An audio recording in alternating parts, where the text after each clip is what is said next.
primeros seguro. Adelante. Entonces, empezamos hoy, septiembre 22.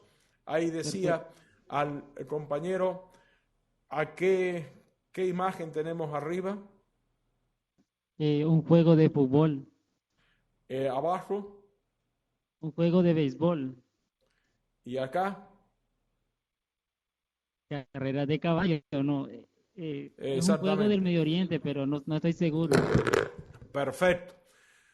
Yo ya me olvidé el nombre. Ahí lo tenía anotado y cuando lo busqué puse así también, juego de caballo en Afganistán que van con un carnero muerto, creo que es un cordero que Es un llevan, es una cordero. especie, sí, es una especie de este polo, pero el punto este es otra vez el mensaje central de lo que estábamos diciendo antes, cómo la imagen, lo que ustedes tienen archivado en su memoria, es lo que les sale primero y les sale enseguida.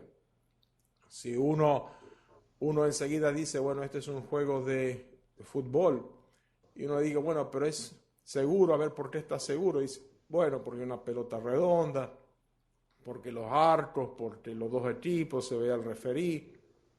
Y también lo mismo, tú dices béisbol y tienes que demostrar, bueno, vas demostrando, sí, tienen un bate, hay un diamante, hay una base, en fin, todos los elementos que llevan al este béisbol. Pero otra vez, el diagnóstico, que esto es un diagnóstico a lo último, ustedes están diciendo qué están viendo, el diagnóstico es un proceso que se archiva en la memoria colectiva. De ahí que el profesor que ha estado activo por 40 años o 50 años, si es que hay tales, tiene un archivo impresionante de eh, diagnósticos.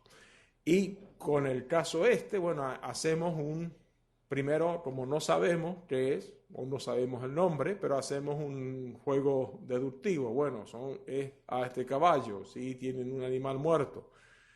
En Deben de este, ser dos equipos, siempre son dos equipos, no hay juegos con tres equipos o juegos físicos. Entonces iban diciendo, bueno, en el Medio Oriente o no en el Medio Oriente, y entonces buscan y encuentran, y hasta que finalmente encuentran el nombre, que otra vez digo, yo lo tenía por ahí anotado, pero el punto es otra vez el mismo. Cuando ven una imagen clínica, si es que es posible con el paciente, si es que no lo identifican y si el paciente se lo permite, tómele este fotito, háganse un archivo visual, físico de por lo menos 40 al año, y van a ver cómo al final de su carrera van a estar con un gran acervo diagnóstico. Entonces, vamos a los temas que nos preocupan. Entonces, teníamos acá, habíamos dicho, el varón de 59 años, admitido en la unidad coronaria, elevación de segmento ST, indicativo de infarto, no tenía historia de alergias, le colocaron un stent percutáneo, se inició el tratamiento con captopril, 6 horas después del procedimiento, 30 minutos después el paciente reporta dificultad para deglutir y dolor de garganta. El examen se nota y eso lo habíamos visto. Eh, Acá nosotros usamos un argumento, como habíamos dicho, es lo mismo que una hipótesis y es lo mismo que un diagnóstico. La hipótesis de el trabajador, el que está haciendo un experimento o está creando un experimento, es lo mismo que un proceso diagnóstico. El argumento del abogado es el mismo que un proceso diagnóstico, que un proceso de investigación. No hay ninguna diferencia en la actividad científica de ustedes en el consultorio con el colega en el laboratorio con el microscopio electrónico. Entonces, ¿qué es lo primero ahora ya como médicos o como trabajadores de la salud que hacemos nosotros? Es decir, una cosa es ver el partido de fútbol y decir, bueno, sí, esto es fútbol, estoy en el estadio correcto, Pero otra cosa es ustedes se enfrentan con este paciente y lo primero que tienen que saber, bueno, cuál es la causa, cuál es el mecanismo que provoca el angioedema de la úvula, que a su vez provoca los trastornos de deglución, que a su vez provoca el dolor de garganta y a su vez provoca que el colega o la enfermera o el enfermero lo haya llamado a ustedes para decir qué le está pasando a este individuo. O sea que ahí ya donde son distintos el trabajo médico en la consulta es la causa y el mecanismo. Buscamos primero, como habíamos dicho ya infinidad de veces, buscamos un patrón identificador en la memoria, buscamos la razón, buscamos la causa. Como ustedes ya lo han visto a esta foto 4 veces, ninguno de ustedes 4 o de ustedes 5, ahí veo a alguien atrás, se va a nunca olvidar que esto es una inflamación de la úvula, angioedema, por un agente hipertensivo. Pero entonces, buscamos la causa y las causas tienen sus reglas. Hay reglas del pensamiento que van buscando las causas. Son los criterios llamados de Bradford-Hill o los criterios de Hill. Hill era un epidemiólogo y economista. Pensó estas causas como un sentido epidemiológico, y eso lo vamos a expandir en la clase que viene, pero no hay ninguna diferencia o a mi manera de ver, no hay ninguna diferencia entre trabajar con un individuo, encontrarle la causa a ese individuo, con encontrarle la causa a toda la población. Si tenemos una epidemia de fiebre o de catarro, bueno, o Dios no lo te permita, cólera, es decir, tenemos que encontrar cuál es el mecanismo que provoca eso. Los criterios de las causas son 9, otra vez no son 10, no son 8, son 9, y son los famosos criterios de Hill. Entonces veamos, sabemos nosotros ya que el captopril ha sido la causa del angioedema. Sabemos porque lo teníamos archivado, porque ya le hemos hablado, aunque vamos a hacer ejercicios con otros casos, pero veamos qué pasa en el captopril y angioedema. Tiene una fuerza de asociación, sí, porque sabemos, o está en la literatura, que el captopril puede provocar angioedema, que no es una respuesta alérgica, es una respuesta específica, no es una alergia al captopril, sino que el captopril, por un proceso con las bradiquininas, provoca angioedema. Hay una secuencia temporal, segundo criterio, se lo administramos antes. Hay un gradiente biológico, no es un captopril tomado por accidente a una dosis mínima de creo que 2 o 3 miligramos, sino que es una dosis que ha sido dada para corregir el problema cardíaco del paciente. Hay una explicación biológica. El captopril provoca un problema con la degradación de la bradiquinina, lo que es consistente con otros estudios. La literatura dice que no es una reacción alérgica, que no sucede en todos, por eso tal vez no todos los pacientes que han tenido, a los que le han administrado captopril, presenta esta secuencia. Hay una coherencia biológica de la explicación, de ahí que no lo vemos regularmente, porque no es una reacción alérgica general masiva. Es específica, ninguna de las drogas usadas durante la anestesia lo provoca, o sea, todas las drogas por las que recibió este paciente antes de su episodio de angioedema de úvula provocan eso. Evidencia experimental no hay, porque no se ha hecho experimentos. Muy bien, no hay. Y analogía es parecida a cualquier otra alergia de vías respiratorias altas, aunque como hemos dicho antes, no es una alergia, pero es una reacción que puede ser parecida a cualquier dilatación de cualquiera de las estructuras de las vías aéreas superiores. Los criterios de Hill son 9 y no hay un número mínimo para que uno diga, bueno, se han cumplido 7 criterios y hemos llegado a una asociación causa-efecto, o se han cumplido 5 y no son suficientes. No son como los criterios de la fiebre reumática, que hay que cumplir ciertos criterios mayores y ciertos criterios menores. Bueno, los criterios de causalidad son una guía, como todas las cosas en el proceso de este pensamiento, ¿no? En la causalidad, en el proceso de pensar las causas, uno provoca, y antes que nada, insisto, el PDF de esto se lo despacho hoy mismo cuando llegue para la oficina. O sea que todas estas cosas que ustedes ven escrito ahora en las diapositivas las van a tener en papel. O sea, si voy rápido y que no alcanzan a copiar todo, no importa, lo van a tener.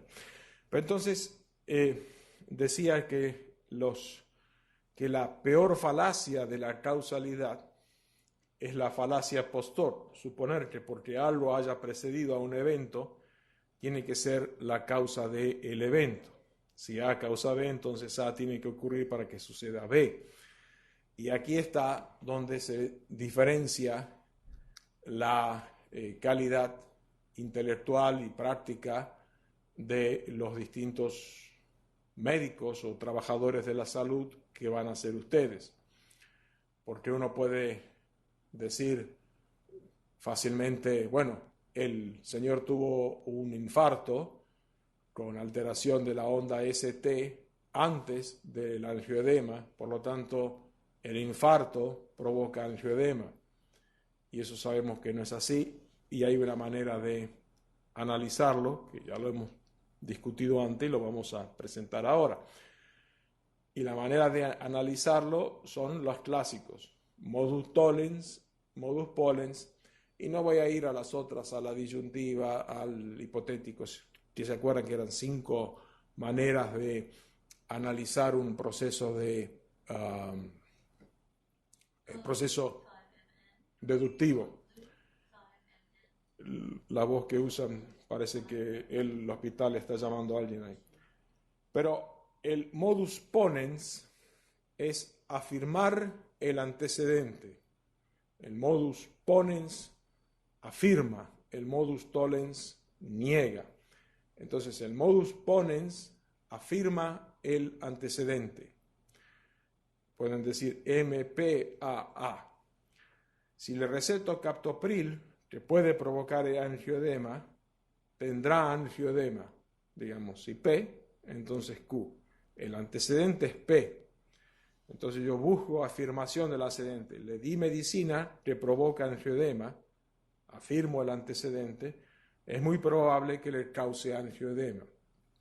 La frasecita de truco acá es esta: todo tiene que decirse en medicina, es muy probable que le cause angioedema. La falacia no es afirmar el antecedente, sino afirmar el consecuente. Si le doy medicina que provoca angioedema, tendrá angioedema. Si P, entonces Q, igualito que arriba. Tuvo angioedema, afirmo el consecuente, por lo tanto fue por la medicina, lo que no es necesariamente cierto. Fíjense, este es un truco, ahora sí, presentado con la diapositiva. Parece sencillo, parece perogrullo, ¿no? Es decir, ¿qué me está diciendo? ¿Para qué estoy acá sentado desde las 3 hasta las 4 de la tarde con un sol lindo en la ciudad de Managua? ténganlo esto, por eso yo quiero que hagan los ejercicios, que lo incorporen, y van a ver como en esta manera de pensar, 2 veces por semana alguien cae. Caen por, mire, otra vez digo, yo hace 2 días, el lunes, un colega, que no hagamos nombre, boom, cayó en eso, obviamente no con el captopril, sino con otra, afirmando el consecuente. Uno va con el modus ponens, es la manera cauta en la que uno dice, si le doy esto, provoco esto, le di esto, me tengo que preparar para que esto pase, que es muy probable que esto pase. El error, otra vez digo, es pensar, afirmar el consecuente y pensar que fue provocado por el antecedente. El modus tollens niega. Si el modus ponens afirma el antecedente, el modus tollens niega el consecuente en su manera correcta. Si le recepto captopril, que puede provocar angioedema, tendrá angioedema. Si P, entonces Q. Es lo mismo que el anterior.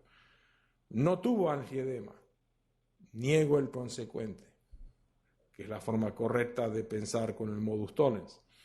Por lo tanto, a este paciente el captopril no le provocó angioedema. La falacia, que es la trampa, es negar el antecedente. Si P, entonces Q. Si le recepto captopril que puede provocar angioedema, tendrá angioedema. No P, o sea, niego P cuando la forma correcta es negar Q. No P, no le di medicina, por lo tanto no tendrá angioedema. Es una incorrecta deducción. Puede tener angioedema por otras razones. El modus ponens y el modus tollens lo deben de plantear ustedes cada vez que van a iniciar una acción de cualquier naturaleza, sea una cirugía, una medicina o una intervención. ¿Qué es lo antesalto, digamos, que lo visto anteriormente, lo que acabamos de ver en estas 2 diapositivas previas? Es un proceso en el cual nos anticipamos a lo que puede pasar. No hemos visto al paciente, estamos actuando como si recomendáramos desde otra sala. Pero si estamos frente al paciente y aun cuando inductivamente hemos concluido que es alergia al captopril o que es por el captopril, la alergia está mal puesta ahí, todavía hay que hacer un proceso deductivo. Modus tollens sería, si esto es como yo me acuerdo, P, si esto es como yo me acuerdo luego de haber visto las clases de introducción al pensamiento crítico y de haber visto otros pacientes similares, el paciente mejorará si discontinuamos la medicina. Ustedes están ahí al pie de la cama, el colega o la enfermera que los acucia, ¿qué hacemos? Dice, bueno, si esto es como yo me acuerdo, P, mejorará. Esto es como yo me acuerdo. Afirmo P y el paciente mejorará. El valor de esta experiencia está en evitar la falacia, que es así. Si lo que me acuerdo es cierto, P, entonces mejorará cuando le discontinuemos la medicina. Le discontinuamos la medicina. Sucede que el paciente ha mejorado. Entonces me voy contento porque he confirmado que lo que pienso es cierto, que lo que me acuerdo es cierto. Y esto es heurística pura. Heurística, si se acuerda, es la manera elegante, filosófica de decir arrogancia. Si pensamos que lo que pensamos es cierto, tenemos que comprobar por la literatura que nuestro pensamiento es lógico. Acuérdense que con heurística lo primero que les salta a ustedes es lo primero que está en la superficie y a veces puede estar equivocado. O sea, uno tiene que hacer, uno dice, bueno, pienso que es por el captopril, le discontinuamos el captopril, el paciente mejoró y uno tiene que después volver a su despacho, a su oficina o a su propio cerebro y pensar y decir, ¿realmente fue el captopril eliminar las otras causas y limpiar o confirmar su biblioteca personal de casos clínicos. Y aquí traemos las clases de las semanas pasadas, porque P y Q son premisas. Y se acuerdan ustedes que las premisas tienen que ser aceptables, relevantes, aceptables, relevantes y adecuadas, como las llamamos en otras, en previas clases, que es lo mismo hacer fáctica, coherente y pragmática. Que en el caso si la premisa es aceptable, si la premisa es parte del canon de conocimiento, uno la acepta sin nada más ni más. El infarto de miocardio no causa angioedema de úvula. Entonces, el que está poniendo como premisa, si el infarto provoca angioedema de úvula, uno tiene que decir, no es una premisa, no es un P aceptable. Si la premisa no es parte del canon, o del canon que sabemos, hay que solicitar que se aplique el criterio de autoridad. ¿Quién dice que es así? A ver, maestro, ¿usted vio algo así parecido? Sí, yo vi algo parecido y esto es por captopril. La experiencia personal del médico o su colega con más experiencia. O sea, P o Q y Q deben de ser aceptables o fácticas. Deben ser relevantes, deben ser coherentes. Tal vez el sistema de ventilación del quirófano es deficiente y esta es una reacción alérgica a una partícula microscópica, puede decir alguno, y uno le dice, no, hombre, ¿qué estás diciendo? Es decir, ¿de dónde sacas que el sistema de ventilación del quirófano que ha afectado a una cantidad de este paciente y este único es el que tiene angioedema de la úvula? O sea que la premisa, el P o el Q, debe ser relevante y debe ser coherente. Y después debe de ser adecuada y pragmática, aun cuando las premisas sean aceptables y relevantes, pueden no ser adecuadas. Aquí hay que usar la cautela cuando formulamos la hipótesis. Si uno se acuerda de tal vez, es muy probable, en contraste con la absoluta certeza, entonces está en el camino correcto. Considerando que el captopril antecede al evento y que la literatura corrobora que puede provocar angioedema, tal vez es muy probable que lo que estamos viendo es una reacción al captopril, ¿no? Todas las tres premisas se basan un poco también en la autoridad. Para eso tienen al maestro, para eso tienen al profesor, para eso tienen al jefe de sala, para eso tienen al jefe de residente. Y en la premisa de la autoridad del discente tiene que ser identificada. Me han dicho, por ahí oí, ¿quién? ¿Dónde? No, leí, no me acuerdo dónde.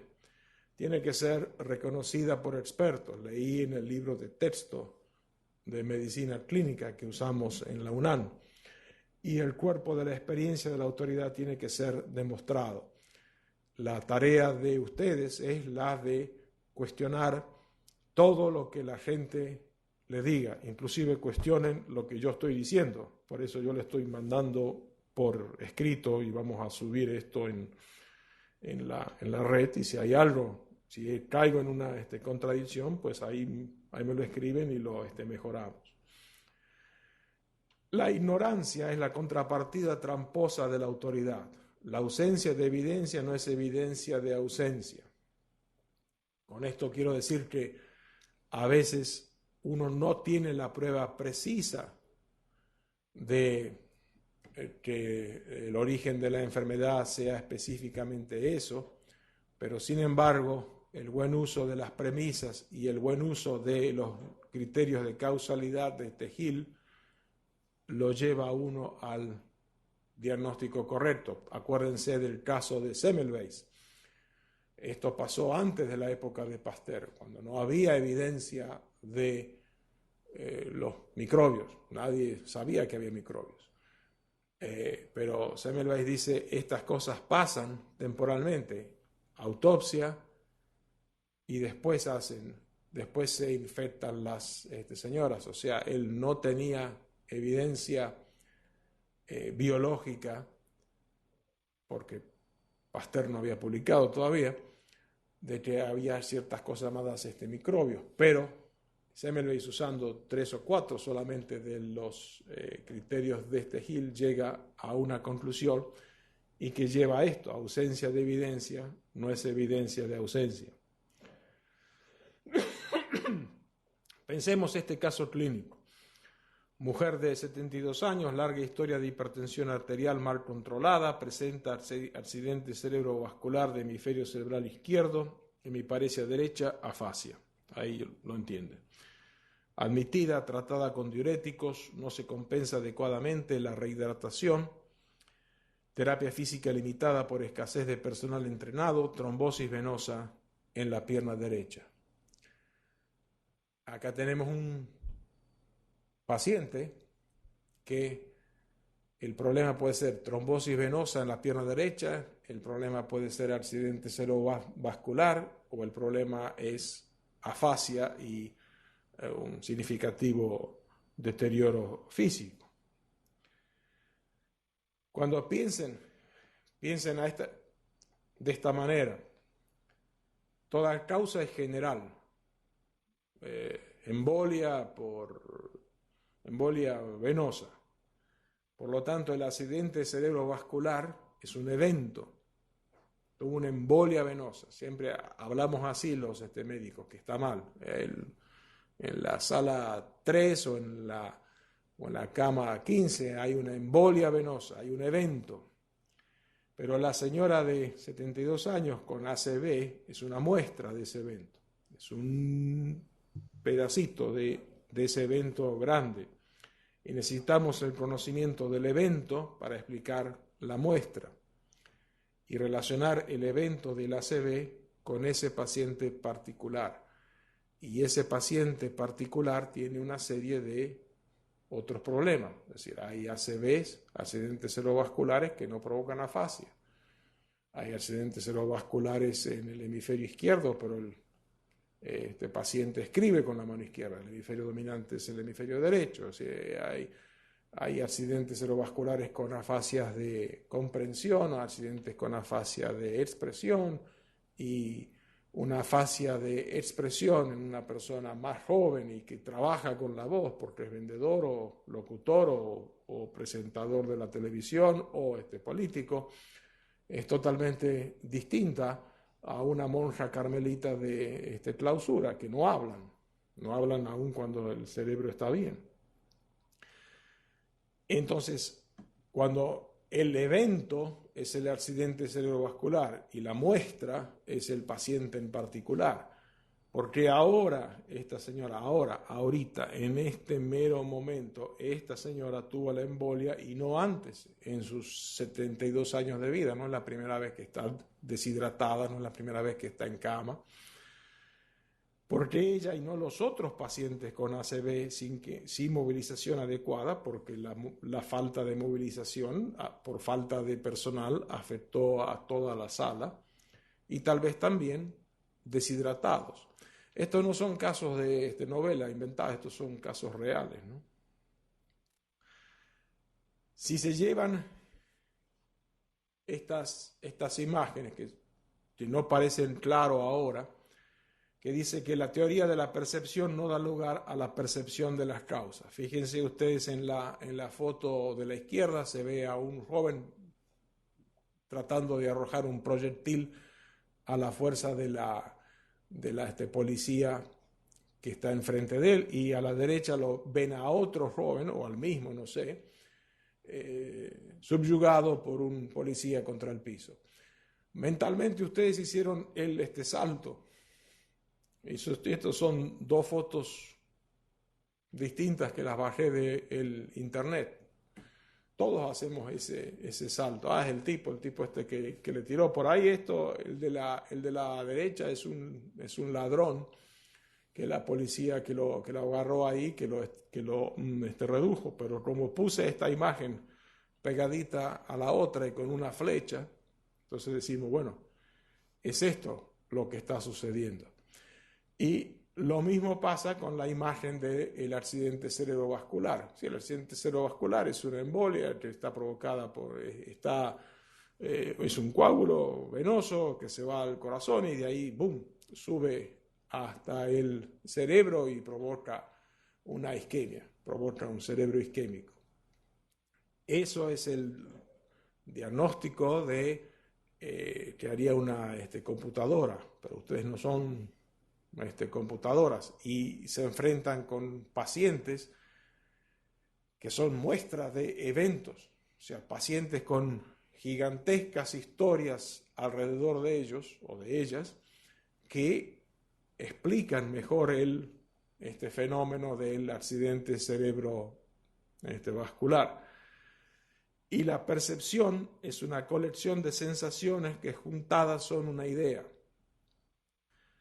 Fíjense, ahí tienen en el centro, acá, la biología del accidente cerebrovascular, pero uno nunca vio este acto en sí mismo. Nosotros explicamos esto, que ha sido por una cascada bioquímica que se explica de esta manera o se explica desde otra manera, pero esto va desde la biología molecular hasta la falta de movilización porque no hay suficiente personal en el hospital, y no hay suficiente personal en el hospital porque no hay dinero para pagarle el sueldo al número de gente que haga falta. Y otra vez digo, este es un ejemplo de acá, de este país, no de países con otros problemas más agudos. Entonces, cuando nos enfrentamos a este paciente, bueno, muy bien, como estudiante dice, sí, es un edema cerebrovascular, bueno, como médicos en 2 o 3 años, como médicos o trabajadores de la salud, tienen que ver esto de un problema más amplio, más grande. El pensamiento crítico, sí, se basa en el modus tollens, en el modus ponens, en las hipótesis, pero va más allá de lo biológico molecular.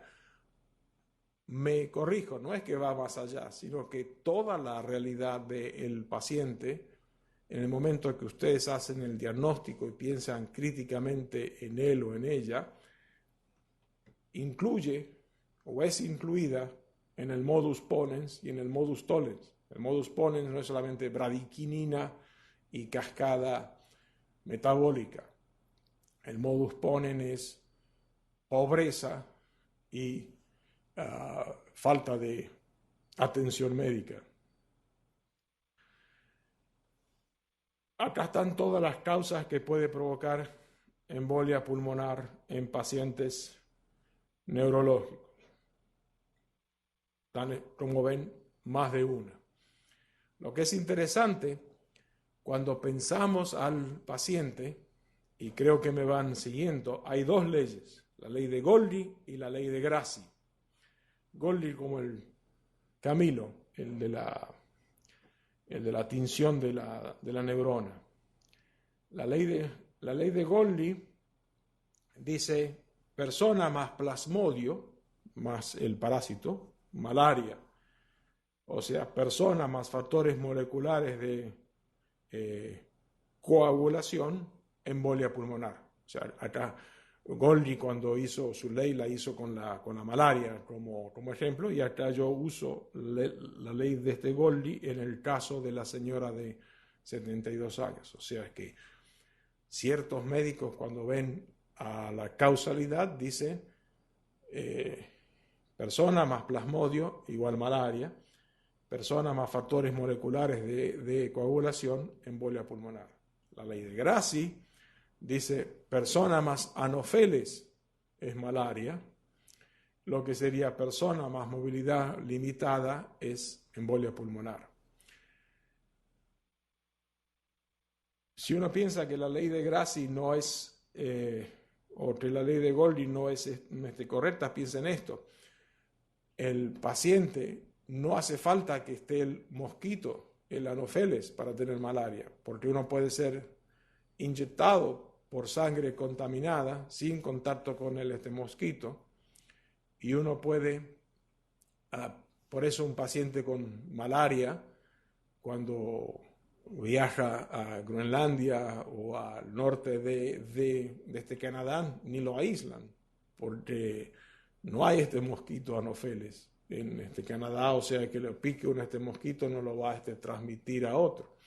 Si un paciente con malaria que va de una zona endémica a una zona no endémica, otra vez, no entra en cuarentena. Ahí está, camina.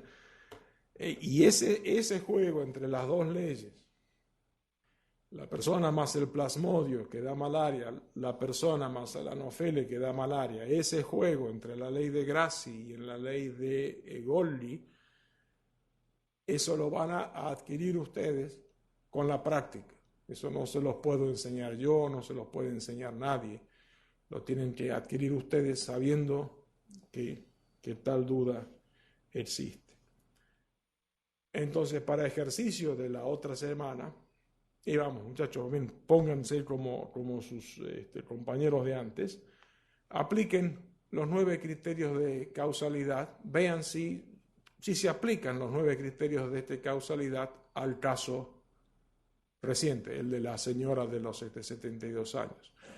Como les dije antes, hay criterios que no tenemos evidencia, pues no hay evidencia. Hay criterios que sí hay evidencia, pues sí, ponen los criterios que sí hay evidencia en el mismo, ¿no? Brevemente, 3 diapositivas, y otra vez digo, ya les tengo esto, que se los mando. Hipótesis y causa. Hay algunos de ustedes que van a ser investigadores, alumnos del primer curso, trabajaron por su cuenta y quedó un poco estancado en un proyecto inspirado por esta imagen. Y el proyecto empezaron a ver las larvas de dengue en distintos reservorios de agua en la ciudad de Managua y en la UNAM misma. La hipótesis, como dijimos antes, y estas 2 diapositivas son para los que van a ser investigadores, las hipótesis son lo mismo que un criterio diagnóstico. Hacer un trabajo sobre por qué hay una epidemia de cierta patología, sea contagiosa o no, por un epidemiólogo como el doctor Maynard Mejía, implica la misma criterio de pensamiento crítico que ustedes usan para diagnosticar el dolor de abdomen en un abdomen agudo en una persona joven. Como dije, esto se los mando, pero las hipótesis es la unión de 2 premisas ligadas por sí y por entonces. O sea, hipótesis son 2 premisas, no son 4 premisas, no son 5. Es el primer error de cuando formulan una hipótesis. Cuando formulan una hipótesis para un trabajo de investigación, así sea para encontrar la causa del cáncer o las razones de una epidemia o de un gran aumento de insuficiencia renal en la población rural de Nicaragua, las premisas son siempre 2, P y Q. Si tienen P, P1, P2, P3, ahí la están errando. Y tienen que estar unidas por sí y por entonces. La hipótesis busca una conclusión, tal cual como el diagnóstico. Y las hipótesis, como el diagnóstico, tiene que ser formulada de tal manera que cumpla 2 requisitos, no 5, no 9, no 1, 2, que pueda ser testada, que sea trabajable, o sea, que lo pueda probar, ¿no? Si en el caso del captopril puedo probar suspendiendo el captopril y a ver qué pasa. En el caso de la señora, puedo probar con una tomografía o con un examen clínico que ha sido accidente cerebrovascular porque afecta una serie de áreas anatómicas neurológicas que me llevan a ese diagnóstico. Y lo otro, y lo habíamos hablado esto creo que en la primera clase, una pregunta que me hizo Ember ahí, que la hipótesis sea sencilla de enunciar, idealmente comprensible aún para quien no está versado en las ciencias de la salud. Las hipótesis en las ciencias de la salud, y esto no es invento mío de Lazarev, esto es dicho desde Wittgenstein hasta hoy, si la hipótesis o el diagnóstico no lo pueden explicar fácilmente, si no lo pueden explicar a su hermana o a su mamá, está equivocado. Y la hipótesis es una dialéctica entre la hipótesis nula, que sostiene que nada cambia, y la hipótesis alternativa que la queremos demostrar. Vamos al caso del captopril. Mi hipótesis es que la medicina provocó el angioedema. Eso lo entiende toda la gente en la sala. La medicina provoca el angioedema, ni lo explican por qué. Suspendamos la medicina, testeamos, probamos si es cierta o no es cierta, y la hipótesis alternativa y la hipótesis nula es suspendemos la medicina y no pasa nada. La alternativa, suspendemos la medicina y el angioedema se reduce. Y las hipótesis se razonan deductivamente e inductivamente. No voy a ir por razones de tiempo, pero sí lo van a ver. Hay 2 páginas con las falacias de las hipótesis. Son fáciles de leer, fáciles de entender y suenan a perogrullo, suenan muy así sencillas, pero no hay algo más oscuro, no hay nada oscuro en este aspecto de buscar las falacias de las hipótesis.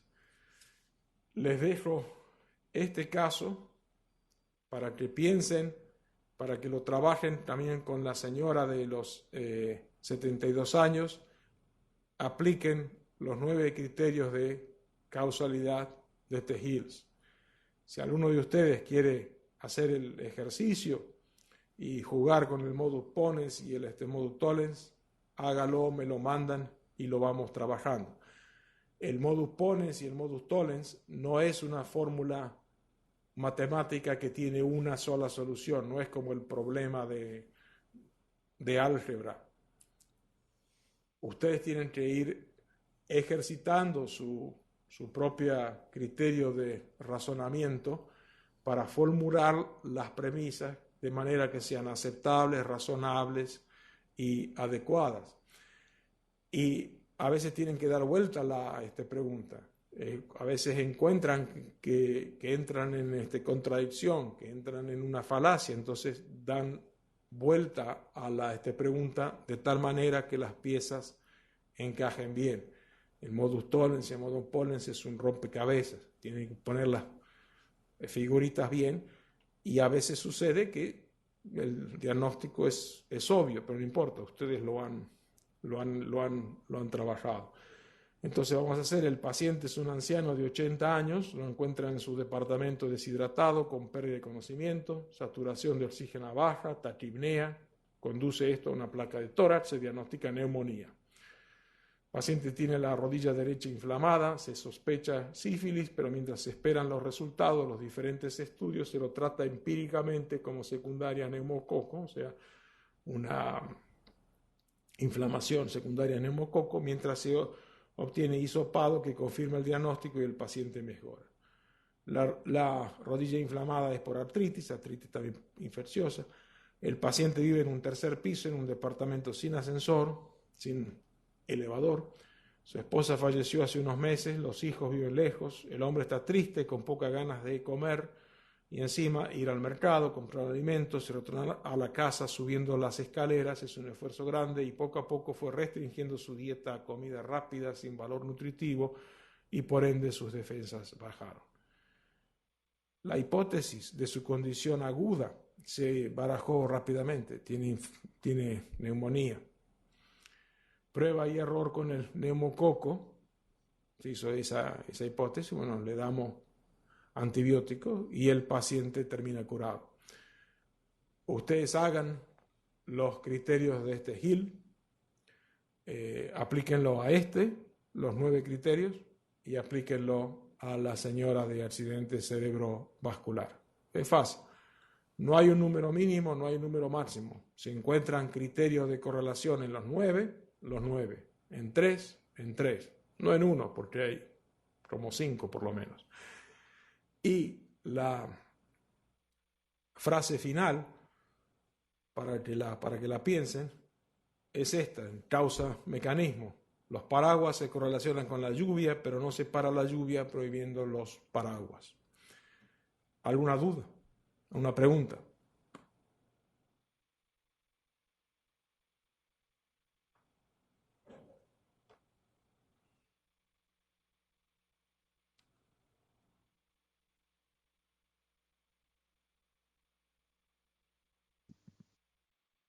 Doctor, Sí. yo solamente le tengo una pregunta. Cuando Adelante. cuando hacemos una investigación, nos preguntamos sobre qué investigar. En esta pregunta, ¿qué parámetros debemos usar para decidir entre un u otro método, inductivo o deductivo respectivamente, Claro. para responder a esta pregunta? Claro, la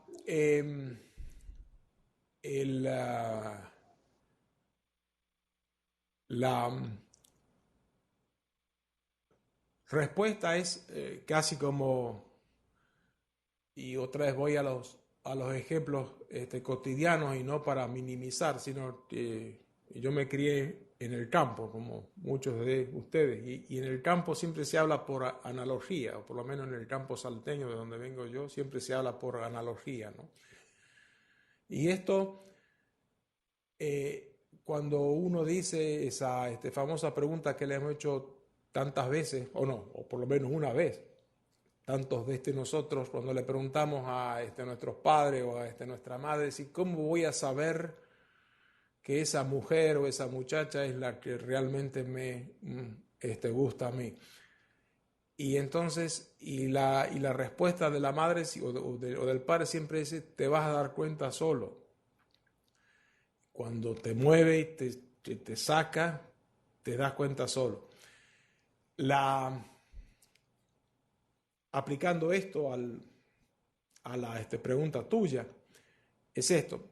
Primero es inductivo, porque si no lo has conocido, si no lo has visto antes, no sabes de lo que es, ¿no?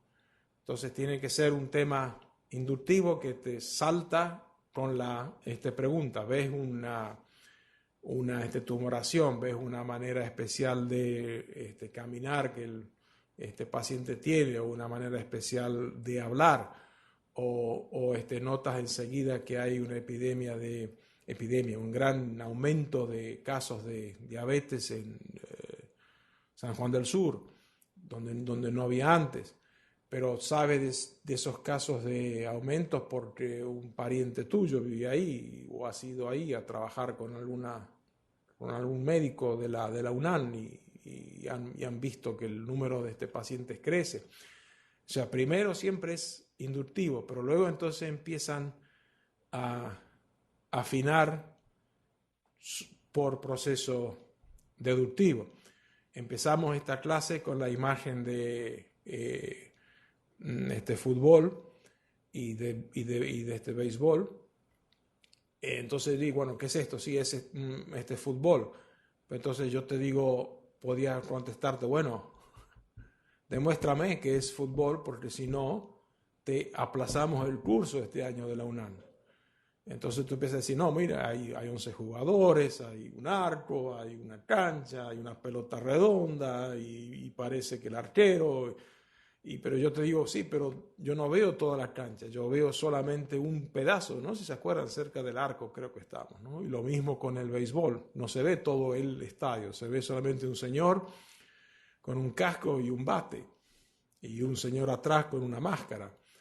Entonces tú, cuando tienes que demostrar que tu intuición inductiva es cierta, usas lo deductivo. ¿Y cómo haces eso? Tú dices, bueno, voy a empezar un proyecto de investigación en algo que he visto, pero después, si de ese proyecto es tu tesis de doctorado, de ese proyecto es una beca del gobierno, o ese proyecto es un viaje a otro país para presentar tu trabajo en un congreso, pucha, ahí te pones a hacer deductivo, pero afilas los lápices, ¿no? Para que la pregunta no tenga errores, ¿no? ¿He contestado a tu pregunta o está?